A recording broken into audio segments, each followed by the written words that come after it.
জুলাই শহীদদের স্মরণে এবং সম্মানে স্থাপিত ডিজিটাল স্মৃতিস্তম্ভ অনুষ্ঠানের সম্মানিত সভাপতি জাউল করিম বাদশাহ, মঞ্চে উপস্থিত জেলা বিএনপি সহ কেন্দ্রীয় নেতৃবৃন্দ, আমার সামনে উপস্থিত বগুড়া জেলা বিএনপি যুবদল, ছাত্রদল, স্বেচ্ছাসেবক দল, শ্রমিক দল, মহিলা দল সহ বিভিন্ন সহযোগী অঙ্গ সংগঠনের প্রিয় সহকর্মীবৃন্দ, আসসালামু আলাইকুম।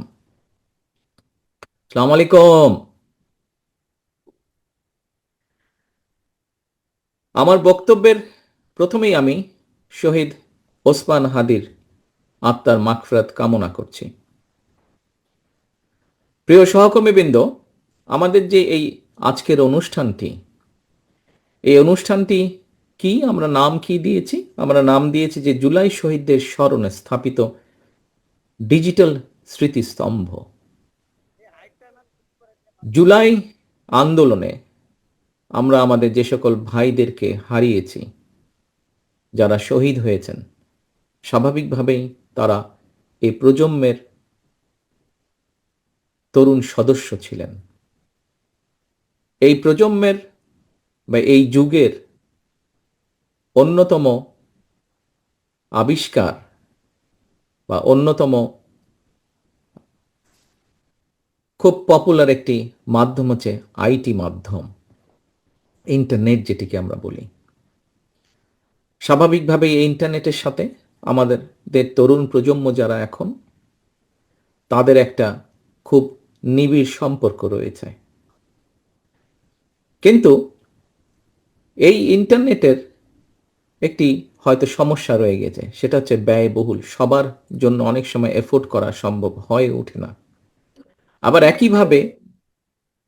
একইভাবে এই ইন্টারনেটের মাধ্যমে আমাদের তরুণ প্রজন্মের বহু সদস্য, সারা বাংলাদেশে ছড়িয়ে ছিটে থাকা বহু সদস্য এই ইন্টারনেটের মাধ্যমে সংযুক্ত হওয়ার মাধ্যমে তারা তাদের বিভিন্ন রকম, ছোট হোক বড় হোক, যার পক্ষে যতটুকু সম্ভব, তাদের কর্মসংস্থানের ব্যবস্থাও তারা করে থাকে। বহু সদস্য তরুণ প্রজন্মের, যদিও আমি বারে বারে বলছি তরুণ প্রজন্ম শুধু না, এখানে কম বেশি সব প্রজন্মেই সদস্যরাই ইন্টারনেটের সাথে কম বেশি নারী পুরুষ সকলেই সংযুক্ত, তবে তরুণ প্রজন্মের মধ্যে এটার ব্যবহারটা বেশি। এবং তরুণ প্রজন্মের বহু সদস্য পড়ালেখার জন্য এই ইন্টারনেটকে ব্যবহার করে থাকেন। আজকে আমরা যেটি আগামী দিনে বাংলাদেশে করতে চাই, সেই কাজটি যেটি সরকার বা দেশের পক্ষ, রাষ্ট্রের পক্ষ থেকে আমরা করতে চাই, সেই কাজটি আমরা আমাদের দলীয় অবস্থান থেকে প্রথমে শুরু করেছি।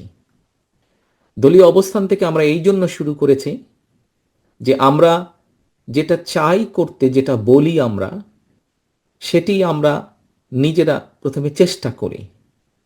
এইটি এর আগেও প্রমাণিত হয়েছে এবং এটি বর্তমানে আমরা প্রমাণ করার জন্য আমরা আজকে এই উদ্যোগটি গ্রহণ করেছি। এর আগে আমাদের আইটি সম্পাদক জনাব ওয়াহিদুজ্জামান, ওনার বক্তব্যে উনি বলেছেন খুব সংক্ষেপে যে বগুড়ার শহরের 20টি জায়গায় আমরা এই ডিজিটাল স্তম্ভ তৈরি করেছি। এখন এই ডিজিটাল স্তম্ভটি কি?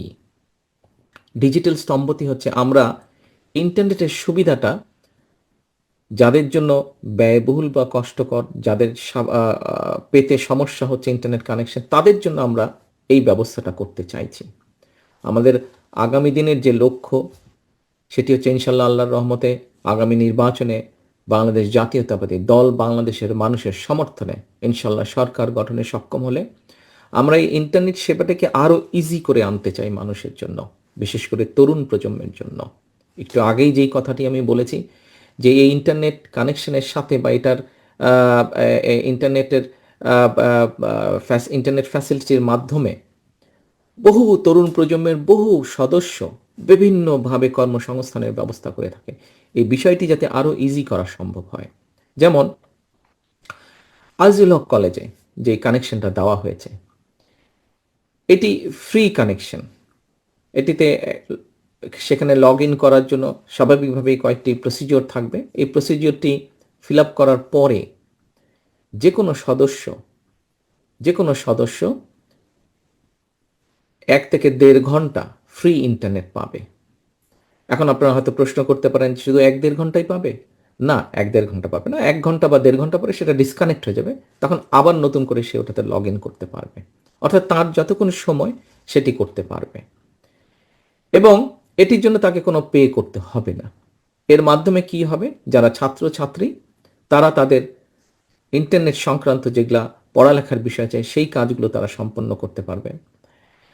আমাদের তরুণ সমাজের অনেকে আছে যারা হয়তো ইন্টারনেটে বিভিন্ন রকম কাজ করে থাকে। কেউ হয়তো অনলাইন শপিংয়ের কাজ করে থাকে, বিভিন্ন জিনিস এখান থেকে কিনে ওখানে সে বিক্রি করছে ইন্টারনেটের মাধ্যমে।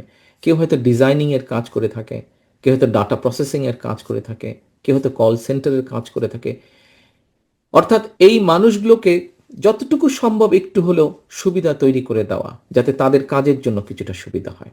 এবং এটি পর্যায়ক্রমিকভাবে ইনশাল্লাহ, একটু আগেই যেটা বললাম যে আল্লাহর রহমতে আমরা সরকার গঠনে সক্ষম হলে বিএনপি এই সুবিধাটা আমরা সারা বাংলাদেশে ধীরে ধীরে আমরা ছড়িয়ে দিতে চাই, যাতে সারা বাংলাদেশের তরুণ সমাজ সহ সকল মানুষ যাদের প্রয়োজন তারা এই সুবিধাটি ব্যবহার করতে পারেন। এবং এই সুবিধা ব্যবহার করার মাধ্যমে, এই সুবিধাটি ব্যবহার করার মাধ্যমে মানুষ, বিশেষ করে তরুণ প্রজন্ম, তারা যাতে তাদের কর্মসংস্থানের ব্যবস্থা করে ফেলতে পারে। প্রিয় সহকর্মীবৃন্দ, এর ভেতরেই আপনারা এর মধ্যে অনেকেই উপস্থিত ছিলেন, সেটি বিএনপি, ছাত্রদল, যুবদল, স্বেচ্ছাসেবক সহ বিভিন্ন অঙ্গ সহযোগী সংগঠনে আমাদের এখানে নেতৃবৃন্দ উপস্থিত ছিলেন।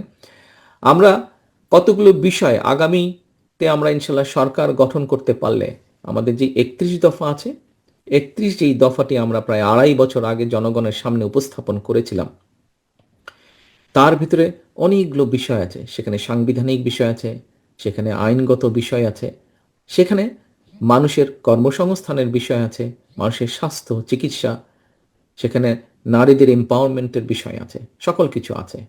কিন্তু যেহেতু 31 দফা মানুষের জন্য সবসময় মনে রাখা সম্ভব হয় না, সেই জন্য ওটাকে ছোট করে নিয়ে এসে আমরা 7টি বিষয় আপনাদের সামনে উপস্থাপন করেছি। যেমন একটি খুব পপুলার বিষয় ফ্যামিলি কার্ড। এর মধ্যে নিশ্চয়ই সবাই ফ্যামিলি কার্ডের সাথে পরিচিত হয়েছেন না আপনারা? ফ্যামিলি কার্ডের সাথে এই ফ্যামিলি কার্ডটি আমরা তো মানুষের মধ্যে পৌঁছে দিতে চাই। বিশেষ করে নারীদের কাছে এই ফ্যামিলি কার্ডটি হবে নারীদের কাছে। আমরা কৃষক কার্ড বা ফার্মার্স কার্ড একটা ইন্ট্রোডিউস করতে চাই, যেটি আমাদের প্রান্তিক ক্ষুদ্র মাঝারি কৃষক যারা আছেন তাদেরকে সহযোগিতা করার জন্য আমরা এটি পৌঁছে দিতে চাই। আমরা দেশের শিক্ষার্থী যারা আছে, আগামী ভবিষ্যৎ প্রজন্ম যারা আছে, তাদের শিক্ষা ব্যবস্থা, শিক্ষাই হচ্ছে জাতির মেরুদণ্ড। আজকে যদি আমরা শিক্ষা ব্যবস্থাটাকে ধীরে ধীরে সুন্দরভাবে গড়ে তুলতে পারি, আমাদের শিক্ষার্থীদের শিক্ষার মেরুদণ্ডটা যদি আমরা মজবুত, ভিত্তিটা যদি আমরা